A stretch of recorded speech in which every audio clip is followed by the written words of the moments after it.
大家好，我係荃灣西影有灣分行嘅 Melody， 今日同大家睇一個翠峰台180度山景447尺嘅兩房單位。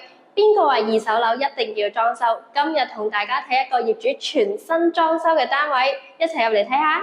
翠峰台呢邊開則實用方正，客飯廳分明，無論收租自用非常之得意啊！呢個180度山景非常之宜人啊！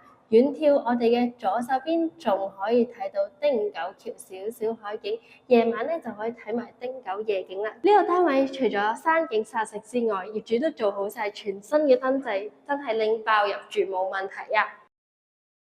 我哋呢邊廳房同向，所有房間都可以睇到180度嘅山景。廁所已經係全新裝修，業主亦都改造咗一個最容易清潔嘅企缸裝修設計。裝修最貴一定係廚房廁所啦，呢一個廚房業主做咗全新嘅櫥櫃、爐頭，仲有抽油煙機，基本上你只要攞齊你嘅沙煲冷餐就可以入住啦。